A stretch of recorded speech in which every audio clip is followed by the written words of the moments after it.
Hi guys. So this book, The Beautiful Resistance by Jon Tyson, actively changed my way of thinking and day-to-day living. It was my first exposure to the holiness and necessity of Sabbath.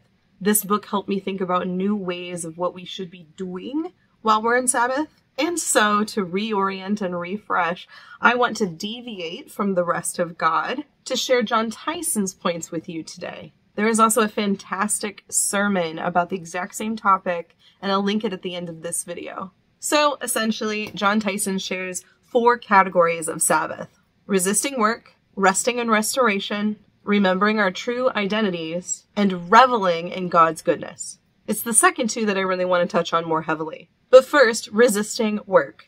Now, we've talked about this one in the past videos. We have to resist our insatiable desire to do. On Sabbath, we resist letting our lives be defined by successes and failures. We stop trying to control the outcome of our lives. We no longer try to control people for our own visions. We let go. We surrender. We stop. No work. Number 2, resting and restoration. We've also talked some about this. We are typically good at relaxing, getting some fast food and sitting down and watching our favorite shows. But Sabbath goes deeper.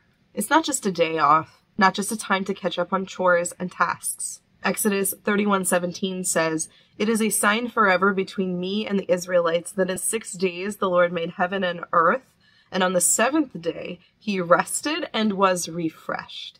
Not only did God rest, but he was refreshed by it.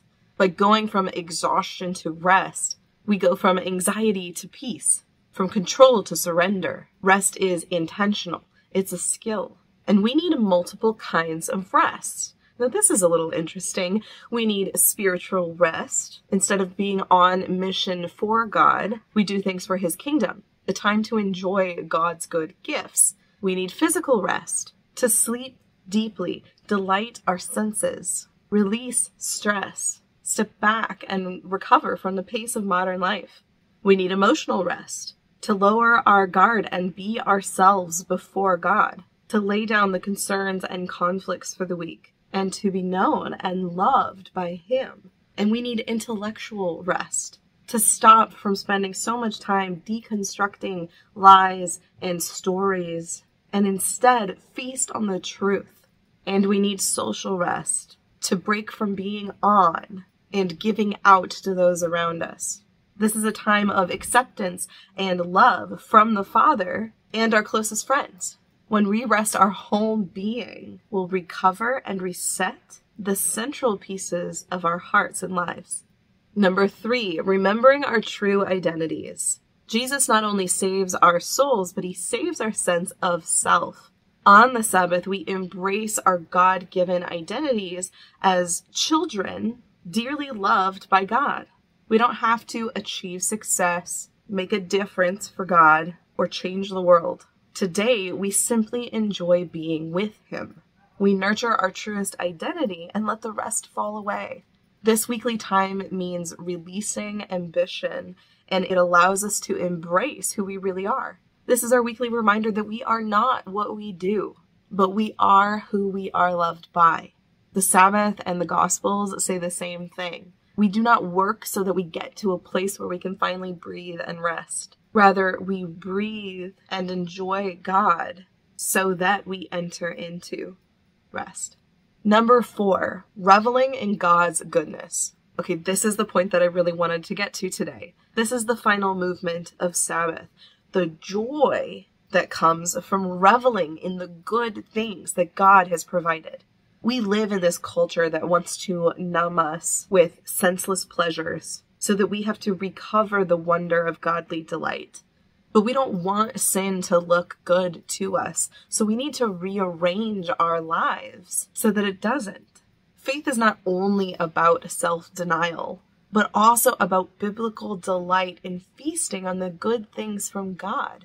Essentially, Christians are called to order desserts and laugh until it hurts. Isaiah 25:6 paints this beautiful picture of what it's like to experience and enjoy God's salvation. Isaiah states, "On this mountain the Lord Almighty will prepare a feast of rich food for all peoples. a banquet of aged wine, the best of meats, and the finest of wines. One day a week, the shroud is lifted, and we enter into this beauty of eternity. Beauty where we taste the goodness of the age of the things to come, the food and the wine and the worship, through the bounty of God's grace. Jewish philosopher and contemporary of Jesus, named Philo, described Sabbath as the birthday of the world, the festival of the universe. What a wonderful way of thinking about it. Two of a family's main tasks on Sabbath was to praise God and to enjoy food and drink in the home. We are called to do this. Gather around the table, listen and laugh and enjoy. Married people are called to feast on the gift of sexuality, to explore and remind each other the gift of physical pleasure and love. We're called to feast on beauty, to fill our hearts with painting and photography, poetry, literature, nature. We're called to feast on friendship, to enjoy the company of family and friends and feast on the deep well of belonging. And we're to feast on God, to taste and see that the Lord is good. Pastor Len found this article in the newspaper and shared it with me. It was all about Sabbath, and it says a lot of the same things. Gather as a family and celebrate Sabbath together. Connect to the divine. Unplug from unnecessary distractions. Break bread together and stay present. Revel in God's goodness and take in His sweet blessings and the little joys of living. The Sabbath day is a day for pleasure stacking, special foods, treats, and delights that make the day even sweeter. Sabbath is for sensory delight and wonder that reminds us, even if only for that moment, that Jesus is making all things new. If you want to go deeper in these thoughts from John Tyson, you can click here to watch his sermon. I hope this little insert was helpful for you, and I hope you find wonderful ways to make your Sabbath even sweeter this week. Thanks for watching, and I'll see you on the next one.